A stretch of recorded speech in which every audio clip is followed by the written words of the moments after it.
Hello guys, কেমন আছো সবাই? আশা করি সবাই খুব ভালো আছো। আজকে আমরা একটা খুবই পুরনো কমেডি সিনেমা সম্পর্কে জানতে চলেছি, যে সিনেমাটির নাম হচ্ছে বিঙ্গো বঙ্গো। আর এটি একটা ইতালিয়ান সিনেমা যেটা তৈরি হয়েছিল 1982 সালে, মানে আজ থেকে প্রায় 45 বছর পূর্বে এই সিনেমাটি তৈরি করা হয়েছিল। আর এই সিনেমাতে আমরা ইতালিয়ান ভার্সনের টারজান দেখতে পাবো আর কি। এবং এই সিনেমাটা যখন আমি দেখেছি তখন আমার ছোটবেলার টারজান এর কথা মনে পড়ে গিয়েছে আর কি। সিনেমাটা খুবই পুংটার, একটু হিসেব করে দেখো 18+ সিনেমা। তো আগে থেকে সতর্ক করে দিলাম, যারা 18+ না আছো বা এই সিনেমাটা দেখতে চাও না তারা কাইন্ডলি স্কিপ করো। সিনেমাটা আসলে 18+ আর কি। তো যাই হোক, খুবই মজার এই সিনেমাটি। IMDb রেটও ভালো, 10/6, এবং আশা করছি কাহিনীটা তোমাদের ভালো লাগবে, কারণ সিনেমাটা আমরা খুবই শর্টকাটে করবো, খুব বেশি সময় নষ্ট হবে না। তবে ভিডিও স্টার্ট করার পূর্বে যদি কোনো ব্রেক থাকে তোমরা ডিসক্রিপশনে যাবে, সেখান থেকে ক্লিক করে ডুরেশনে চলে যাবে, কিংবা ভিডিওর মাঝে যদি অ্যাড চলে আসে তোমরা যেটা করবে সেখান থেকে ভিডিওটা অ্যাডটুকু টেনে তারপরে তোমরা মূল ভিডিওতে যাবে। গাইজ, তোমরা কি বোরিং ফিল করছো? কিছু ফান দরকার? তো আমরা আজকে এমন একটা অ্যাপ সম্পর্কে জানতে যাচ্ছি যেটা মোস্ট ট্রাস্টেড বুক মেকার, এবং এখানে অনেক ফান রয়েছে। এখানে তুমি যে কোনো ম্যাচের রেজাল্ট সম্পর্কে জানতে পারবে, ম্যাচের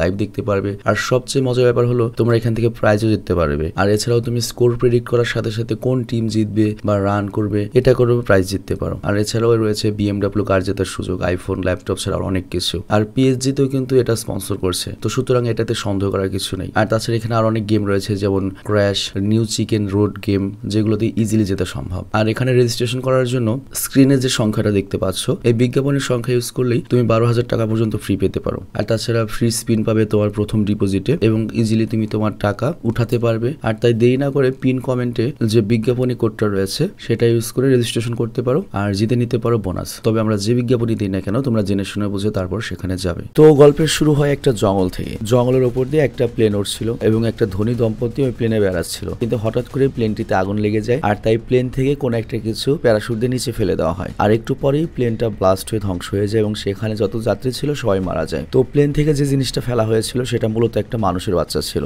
আর সে পশুদের মধ্যে বড় হচ্ছিল, ধীরে ধীরে সময় কাটতে থাকে, এবং এই ছোট পশুদের দ্বারাই বড় হচ্ছিল আর কি, অ্যাজ এ টারজান। তো কিছু বছর পর ওই জঙ্গলের শিকারী আসে, এবং তারা জঙ্গলের ছোটকে দেখতে পায়, আর তারা করে কেউ একটা বক্সে বন্দি করে ফেলে, এবং দীর্ঘ যাত্রার পরে ইতালি নিয়ে যাওয়া হয়, ইতালির প্রত্নতত্ত্ব বিভাগে। তো শিকারীরা আসলে প্রত্নতত্ত্ব বিভাগে জানিয়েছিল যে জঙ্গলে আমরা একটা বন্য ছেলে পেয়েছি। তো প্রত্নতত্ত্ব বিভাগ করে কি, বক্সটা নিজেদের কাছে নিয়ে আসে, ধীরে ধীরে বক্সটা খোলে, আর তারপর ছেলেটা একটা জেলের মধ্যে পৌঁছে যায়। এবং এখানের যে সিন পার্ট ব্যাকগ্রাউন্ডে দেখে বুঝতে পারছো কেমন মজার কাহিনী হচ্ছে। তো জেলে আসার পরে সে লাফালাফি শুরু করে দেয়, কারণ পুরো জীবনটাই তার জঙ্গলে কেটেছে, আর তার শরীরে এত শক্তি যে সে জেল ভেঙেই বেরোনোর চেষ্টা করে, কিন্তু হঠাৎই বন্দুক দেখে ভয় পেয়ে পিছিয়ে যায়। আর তখনই এখানে আসে হচ্ছে এই সিনেমার হিরোইন, যে হচ্ছে প্রত্নতত্ত্ব বিভাগের একজন সায়েন্টিস্ট। সে পৌঁছে যায়, আর তার নাম হচ্ছে লিজা। তো লিজা ছিল একে তো সুন্দরী, তার উপর অনেক আদর করে ওই জঙ্গলির সাথে কথা বলে, আর ওই আদর দেখি ওই জঙ্গলি ছেলে ছোট শান্ত হয়ে যায়। তো লিজা ওর সঙ্গে অনেক কথা বলার চেষ্টা করে, বাট ছোট কথা বলতে পারে না, কারণ ছোটর চোখ যে ছিল হচ্ছে লিজার বুকের উপর, মানে জীবনে এর আগে কখনো মেয়ে দেখেনি। তো ওই মেয়ে দেখেও খুব অবাক হয়ে গিয়েছে, আর ওর কার্যকলাপ দেখে বাইরের সবাই তো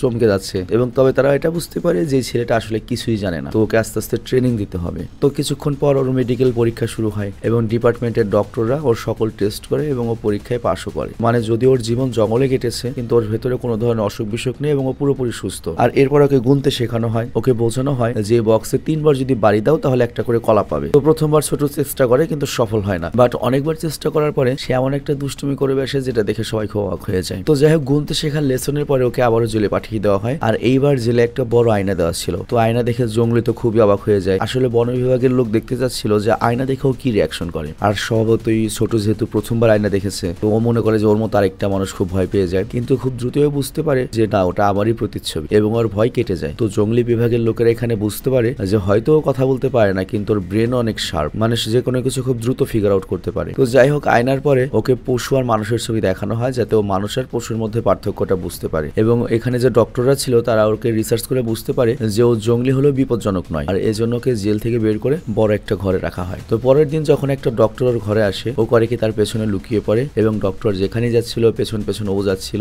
তো ডক্টর ওকে পুরো রুমে খুঁজে, কিন্তু ওকে খুঁজেই পায় না, আসলে তো পেছনে রয়েছে। তো ডক্টর যখন ঘর থেকে বের হয়ে যায়, তখন জঙ্গলিও তার পেছনে পেছনে বেরিয়ে আসে, এবং দেখতে দেখতে পুরো এই বিভাগটাই জানতে পারে যে জঙ্গলি পালিয়েছে। তো পুরো ডিপার্টমেন্ট ওকে ধরার জন্য অনেক চেষ্টা করে, কিন্তু ধরতেই পারে না, এবং সে ওখান থেকে পালিয়েই যায়। আর অন্যদিকে লিজা নিজের বাড়িতে কাজ করছিল, আর লিজার বাড়িতে নিমো নামের একটা বাদর ছিল। তো বিভাগের লোকেরা এসে জানিয়ে দেয় যে জঙ্গলি পালিয়েছে, আর ওইদিকে জঙ্গলি একা শহরে ঘুরছে, আর সে একটা নাইট ক্লাবে পৌঁছে যায়, এবং পাগলের মতো করতে থাকে, আর সবাই মনে করে যে নাচছে, সবাই খুব এন্টারটেইন হয়। আর তখন সে লিজার মতো দেখতে একটা মেয়েকে দেখে, এবং তার পেছনে পেছনে যখন ক্লাব থেকে বের হয়ে আসে, সে দেখে আরেকজনের সাথে ওই মেয়েটা সম্পর্ক রয়েছে। তবে ভালো করে দেখলে বুঝতে পারে যে না, এটা তো লিজা নয়। আবার ওই পাশে দেখতে পাই লিজা ওই জঙ্গলিটাকে খুঁজছে, আর সে জানে এই শহর সম্পর্কে জঙ্গলির কোনো ধারণাই নেই, ও হয়তো কোনো বিপদে পড়বে বা কোনো ঝামেলায় পড়বে। আবার এই দিকে অনেক ঘোরাঘুরি করার পর ওই জঙ্গলি লোকটা কিছু খারাপ লোকের আড্ডায় চলে যায়। তো প্রথমে ওকে নিয়ে তো সবাই মজা করে, ওকে মারার চেষ্টা করে, কিন্তু জঙ্গলি তখন করে কি গাড়িটাই উঁচু করে দেয় এবং ওর শক্তির নমুনা দেখে বাকি সবাই ভয় পেয়ে যায়। তো যাই হোক, এরপর সকাল হতে জঙ্গলি দেখে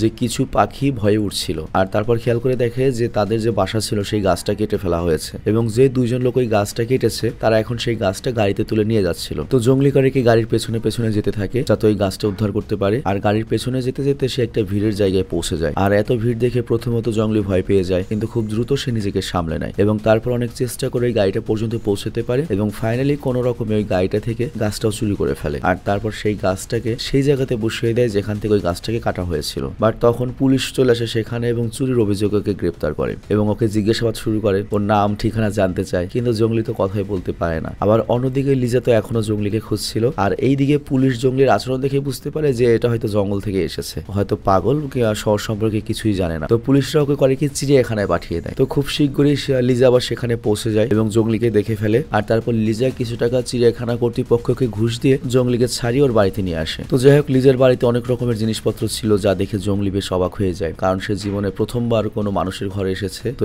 এরপর লিজার যে তোমার ওই রয়েছে বাদর, ওটা যখন টিভি দেখছিল তখন ওই টিভিতে দৃশ্য দেখে জঙ্গলির মাথা ঘুরে যায়, মানে টিভিতে যা দেখানো হচ্ছিল সবকিছুকে সত্য ভাবছিল। আর এরপর টিভিতে যখন কলা দেখানো হয় ও করে কি সেই কলাটা বের করার চেষ্টা করে, তারপর যায় টিভির পেছনে এবং টিভির পেছনে খুলেও সার্কিট বোর্ডে বের করে ফেলে। তো যাই হোক, রাতে লিজা করে ঘুমের ব্যবস্থা করে দেয় এবং লিজাকে আদর করে বিঙ্গো নাম দেয় এবং এই নামটা জঙ্গলির খুব ভালো লাগে। আর তারপর থেকে লিজাকে কথা বলানো শুরু করে এবং অনেক চেষ্টার পরে বিঙ্গো ধীরে ধীরে সবকিছু বলতে শিখে যায়। আর তারপর লিজাকে পড়াতে শুরু করে যাতে বিঙ্গো লেখাপড়াও শিখতে পারে। তো সময় এগিয়ে যেতে থাকে আর লিজাও প্রতিদিন বিঙ্গোকে কথা শেখায়, লেখাপড়া শেখায় এবং অবসর সময় বিঙ্গো কাটায় হচ্ছে নিমোর সঙ্গে, ওই শিকপাঞ্জির সাথে। তো এমনই এক সময় রাতে লিজার বিঙ্গো একসাথে খাবার খাচ্ছিল। তো লিজা তখন নুডলস রান্না করেছিল। তো লিজার নিমো যখন নুডলস খাচ্ছিল বিঙ্গো অবাক হয়ে দেখছিল। অ্যাকচুয়ালি সে নুডলসকে কিরা পোকা ভাবছিল, কিন্তু লিজা যখন ওকে ভালো মতো বোঝায় যে এটা খাওয়ার জিনিস এবং একবার যখন বিঙ্গোটা মুখে নেয় তখনও মজা করে নুডলস খাওয়া শুরু করে। তোরা তিনজন যখন খাবার খাচ্ছিল হঠাৎ করেই দরজার বেল বেজে ওঠে। তো বেলের শব্দ শুনে লিজা করে কি তাড়াতাড়ি বিঙ্গোকে লুকিয়ে ফেলে।